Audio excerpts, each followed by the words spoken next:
I want to snitch, I want to tell, whatever they call telling, snitching, I want to do it. And I want to make it cool to do it. Poet bar is at a hookah lounge. What? It's a strip club. So them white people go be, and for one, and you're not married. Are you married to his mother? Her mother? No. So she was born out of wedlock. Now, how many children? They're going to tear his character up. King Von and his sister and his kids. This right here is Charleston White, a skinny, sharp-tongued 46-year-old man who somehow turned being controversial into a full-time career. He's not your average internet personality. While most people online chase clout with jokes, pranks, or music, Charleston carved out a lane that nobody else dared to walk. He hops on camera clowning dead rappers, calling out gangs by name, and even going as far as dialing up the cops live on stream to report people, knowing full well the streets would brand him a snitch. And he doesn't stutter, he doesn't hesitate, he doesn't flinch. He says the wildest things with a straight face, things like wishing death on every blood, every crip, every street gang, and instead of disappearing from the spotlight, his words go viral again and again. Hundreds of thousands of views, sometimes millions. The more outrageous he gets, the bigger his platform becomes. It's almost like chaos is his brand, and he's the CEO running it with a perfect strategy. What shocks people the most isn't just the things Charleston says, but how he seems to dodge consequences like he's untouchable. Normally, talking this reckless about gangs, especially in hip-hop culture, is a death sentence. Your career collapses, your reputation gets ruined, or worse, you get caught slipping in real life. But Charleston, this man, he keeps surviving and thriving. We made sure PMG, Percy Jr. PMG, he won't be home for about another 15 years. So we ain't got to worry about PMG no more. 20 years. Oh, that's a long time. Dog, Crips and Bloods. Death to all GDs and BDs. The crazier he gets, the more blogs and hip-hop platforms can't resist talking about him. In 2022, his name exploded everywhere. DJ Academics, Say Cheese TV, Vlad TV. If Charleston said something, it was instantly news. People couldn't get enough. His takes weren't the usual watered-down opinions. They hit nerves, left scars, and forced uncomfortable conversations that the culture usually avoids. But to understand how Charleston turned himself into one of the most polarizing figures in hip-hop commentary, you have to rewind back to where it all began. February 2020. A leaked World Star video exposed him during one of his live streams. In the video, Charleston was literally driving on his way to snitch on a local set. Yes, you heard that right, snitching live on camera. He wasn't hiding it, wasn't ashamed of it.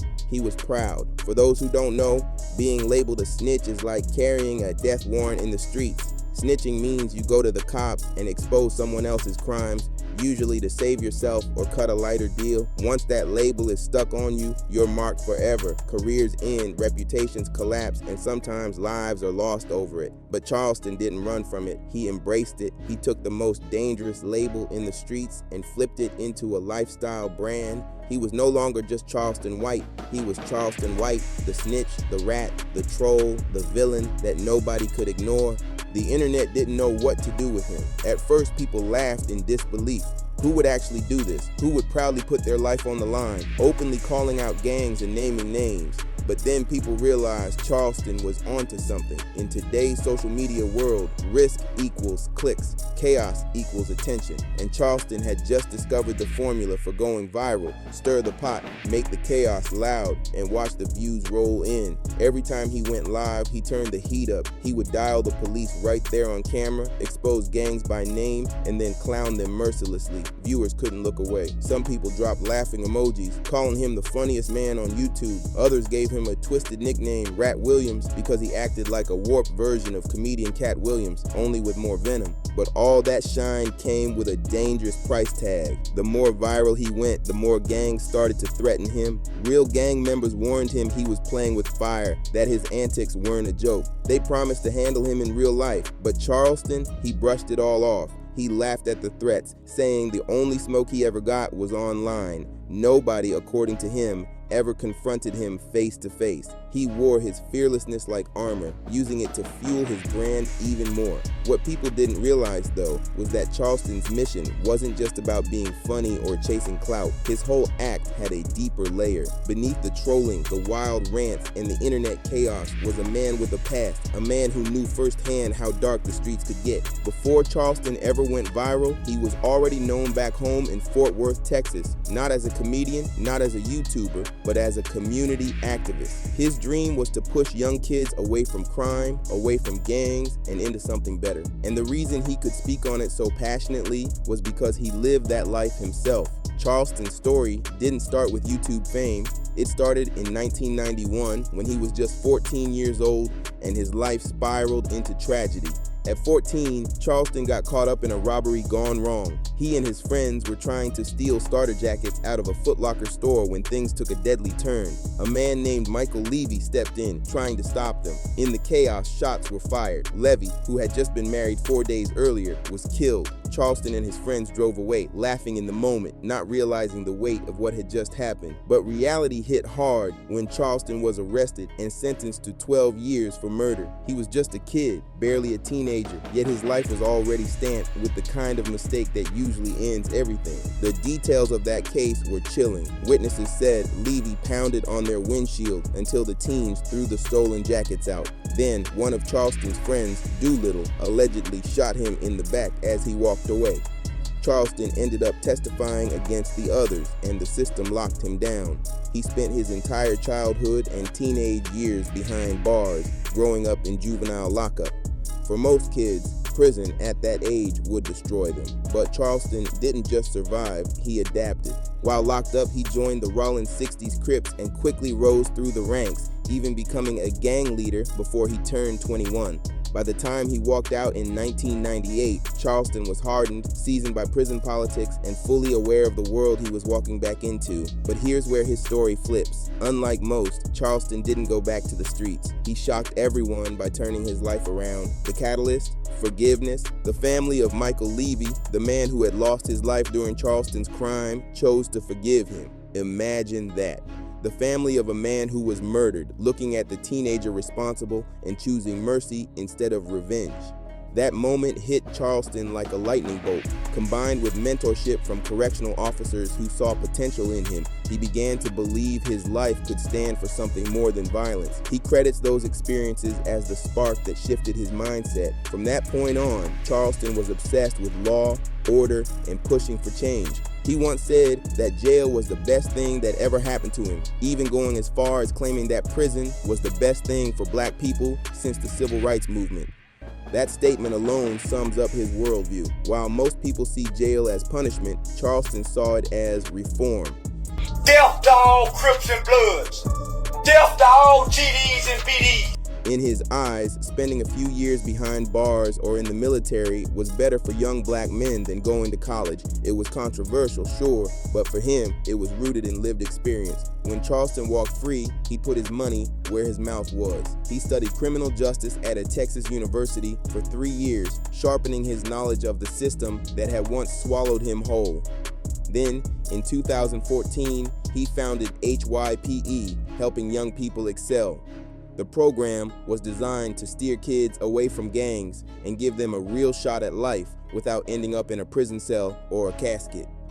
Charleston spent years working in his community, mentoring, speaking, and fighting to keep kids from repeating his mistakes.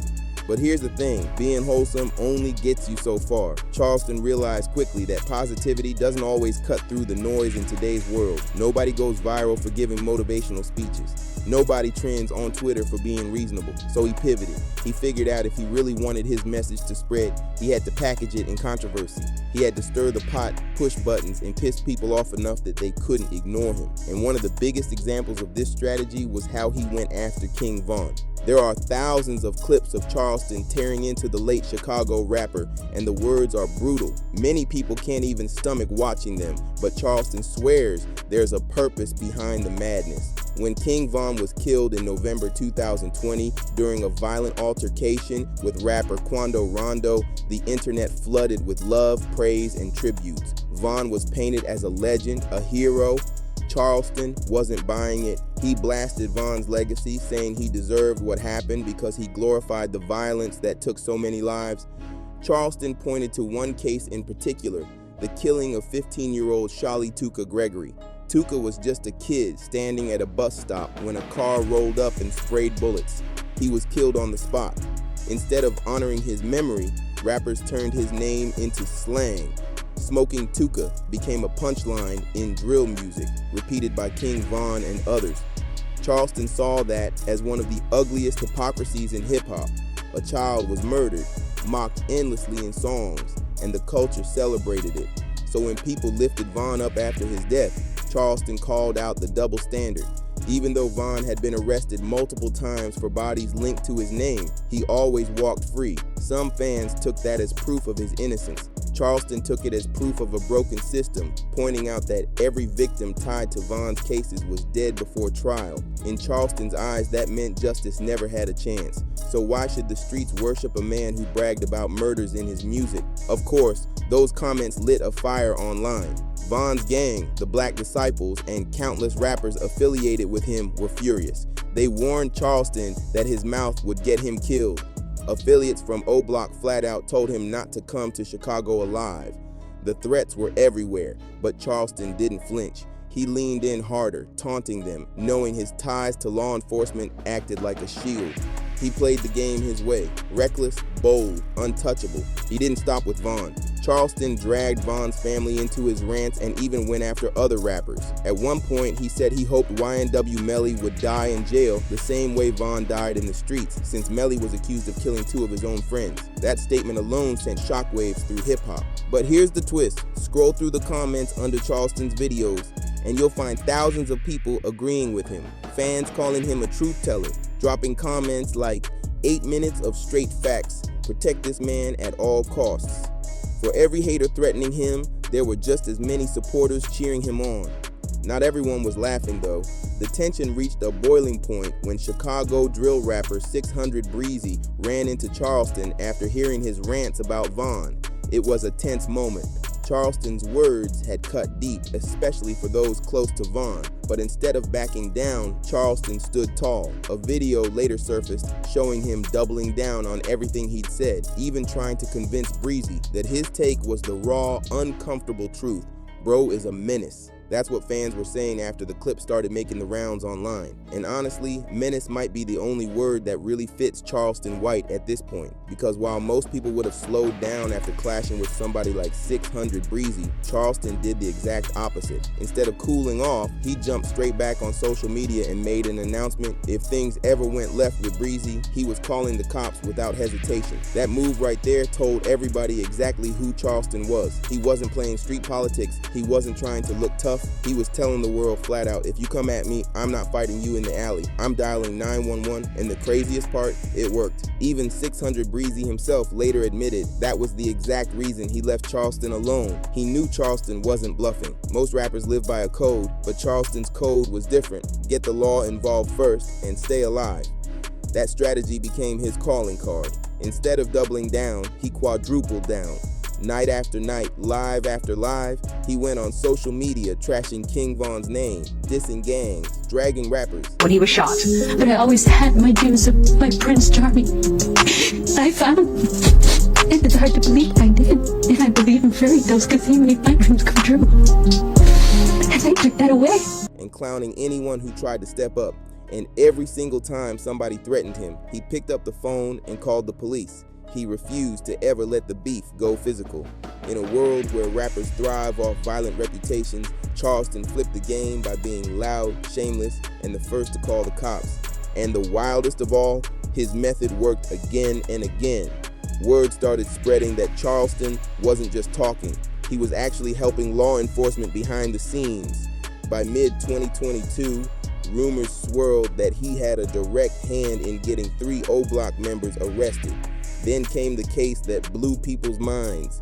PMG God, Now PMG God wasn't just any rapper. He was tied into the street scene heavy, and his father OG Percy had a reputation as a former gang member. Charleston had already been feuding with Percy, calling him a bad role model and accusing him of glorifying the same street life that was destroying the community. Percy's son, PMG God, wasn't having it. He jumped in defending his dad and started threatening Charleston. But what PMG didn't realize was that Charleston had already done his homework. He knew PMG was out on bail, and Charleston, being Charleston, picked up the phone. He told the cops that PMG was threatening his life. That same night, the police moved in, PMG God was arrested, and by the end of it all, he was sentenced to 20 years in prison. That case cemented Charleston's image in the culture. He wasn't just internet trolling, he wasn't just saying reckless things for laughs. He was a certified snitch, and he wore that label like a crown. Instead of running from it, he flaunted it. He made bold predictions like saying Young Thug would crack and start snitching within 6 months of being locked up in the massive YSL Ryko case. He defended Tekashi 6ix9ine, saying he did nothing wrong when he ratted out an entire Bloods crew and sent some of them away for 30 years.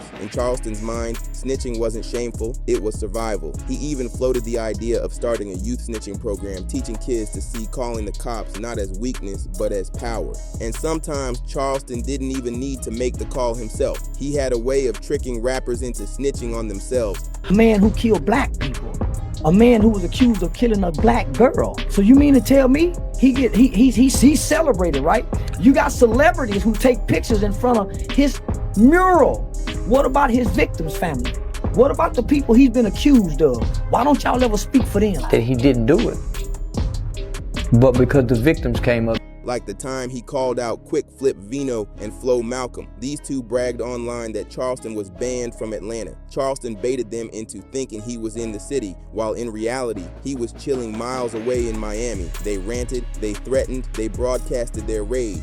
And all the while, the FBI was watching. Because by then, Charleston wasn't just a loudmouth on YouTube, he was a high-profile target, and every threat tossed his way was on the radar of federal agents. Another rapper who caught Charleston's wrath was Chicago's King Yella. Their feud turned especially ugly when Charleston insulted Yella's daughter during one of his brutal rants. Naturally, Yella was furious. In an interview, he said if he ever saw Charleston, it was on sight, no hesitation. But once again, Charleston wasn't shaken. Instead of backing down, he called Nevada PD trying to get Yella locked up on a parole violation. That was Charleston's blueprint. Every threat was an opportunity, every beef was content, and every opponent was a potential mugshot waiting to happen. But Charleston didn't rely only on phone calls. He was also ready for the smoke if it ever showed up in real life. He bragged about being strapped up constantly. Guns, mace, tasers, knives. He called his knife a pig poker and waved it around in interviews like a trophy. He told the world flat out that he stayed fully loaded at all times. And then came the beef that truly tested whether his self-defense talk was real, his feud with Soulja Boy. Now Soulja Boy, the former teen star turned internet legend, had his own reputation to protect. When Charleston started downplaying Soulja's street credibility, mocking him like he was soft, things escalated quickly. For weeks, they went back and forth online, trading shots. Then came Rolling Loud Miami. Soulja Boy pulled up in a Sprinter van 11 guys deep, ready to confront Charleston face to face. According to Soulja's side, they just wanted to talk. But Charleston wasn't buying it. He wasn't about to find out the hard way. So when they pressed up on him, Charleston whipped out his can of mace and let it spray. He lit the whole crew up right there on the spot. Fans watching went wild. "Brazy, bro!" people shouted. The footage went viral instantly, and that moment changed everything. The Soulja Boy incident proved Charleston wasn't bluffing. He was really about that mace life. From that day forward, Charleston treated self-defense like a religion. A new version of him was born, the gun-toting, pepper-spraying menace armed with more weapons than Batman's utility belt. Just months later, in November 2022, he was pulling out a pistol during a DJ University interview while talking about King Von's mother. He pepper-sprayed his opponent at a celebrity boxing weigh-in. He flashed his pig poker during an argument about Nipsey Hussle. And that same weekend, he sprayed down another group of guys who tried running up on him. By now, it was clear if you stepped to Charleston, you were getting maced, period. period. It even happened during a live stream with Aiden Ross. Charleston aimed his mace at Aiden's friend Prime, almost sparking another internet meltdown. The crazier he acted, the more viral he went. But that's also the trap. The shock factor can only go so far. When people get used to the chaos, you have to raise the stakes. Charleston knew this, and it showed. Every stunt had to be wilder than the last. Every threat had to be answered with something people hadn't seen before. Even rappers who didn't like him admitted he was dangerous. Maxo Cream told people not to beef with Charleston because nobody knew how far things could go when he was involved. And it wasn't just rappers. Charleston's antics crossed into every lane of entertainment. Athletes, comedians, and even political figures called him out. Some said he was a clout chaser pretending to be an activist. Others accused him of exploiting trauma for views. But Charleston never flinched. He leaned in. He knew controversy was his ticket to staying relevant. And the law noticed too. Over the years, Charleston caught multiple arrests for gun charges and disorderly conduct, but each time he flipped it into more content. One day he'd mock the system, the next he'd praise it. That was the Charleston formula. Blend street-level trolling with serious commentary so you never really know if he's just joking or dead serious. He even took it to the stage, turning his chaos into comedy. His stand-up shows became an extension of his online persona. He'd tell raw, unfiltered stories about beefing with rappers, pulling guns in interviews, and calling the cops on gang members. Fans treated it like live entertainment. They laughed, they recorded clips, and they spread them online, feeding the cycle. But with every new stunt, the danger grew. It wasn't just internet threats anymore. Reports started coming in that people were actually pulling up on him in real life, testing if he was really about it. Charleston swears he's always ready, with mace, tasers, pistols, but even he admits one wrong move could flip everything. And here's the bigger question Charleston forces on hip-hop. Is he exposing the hypocrisy of the culture, or is he exploiting it? Some fans argue he's holding rappers accountable for glorifying murder, forcing the world to confront the damage of drill music and gang violence. Others say he's nothing more than a clout chaser, disrespecting the dead, dragging families into pain, and mocking tragedy for entertainment. Either way, Charleston has cemented himself as one of the most unpredictable voices in the game, a man who thrives on chaos no matter the cost. Y'all better leave Charleston White alone before his old self puts one of y'all on a shirt. That's the warning fans keep repeating online, and honestly, they might not be wrong. Charleston built a career out of stirring the pot, and now he's more famous than he ever dreamed. But fame comes with danger. He's walking a razor-thin line between playing a character and becoming the very chaos he claims to be exposing. At this point, even Charleston admits a lot of what he does is just an act. Entertainment for views. His real goal is simple: get rich, stack money, and eventually walk away. But the problem is the lines have blurred. The act and reality are merging. The threats are real. The restrictions are proof. He's already said he can't go to Houston because police won't protect him from Jay Prince. A man who killed black people. A man who was accused of killing a black girl. So you mean to tell me he's celebrated, right? You got celebrities who take pictures in front of his mural. What about his victims' family? What about the people he's been accused of? Why don't y'all ever speak for them? That he didn't do it, but because the victims came up. Oh, no. Hey, listen, I'm Vaughn. King Vaughn. Say what? King Vaughn. Alright, bet. So Dead, don't come to Chicago. law enforcement friends and buddies advised me don't go back to Chicago. Leave them alone. Don't even go. The money in Chicago, it ain't even worth it, homie. According to Charleston, the FBI personally told him not to step foot in Chicago without heavy security. That's how serious it's gotten. He's now playing with fire on a professional level. Love him or hate him, Charleston White has turned himself into one of the most polarizing names in hip-hop culture. Uncles are hustlers. And we all at home waiting for them to come off work with all our necessities and needs met. And we got MTV. We got a VCR.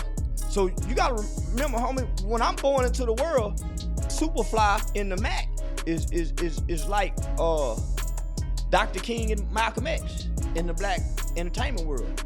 These movies are propagated and projected. So to hear her say, shut up, and every move he makes locks the internet in. But the million-dollar question remains, how long can he keep walking this tightrope before something finally snaps? So what do you think? Is Charleston White just trolling his way to the bank, laughing at everyone while stacking his cash?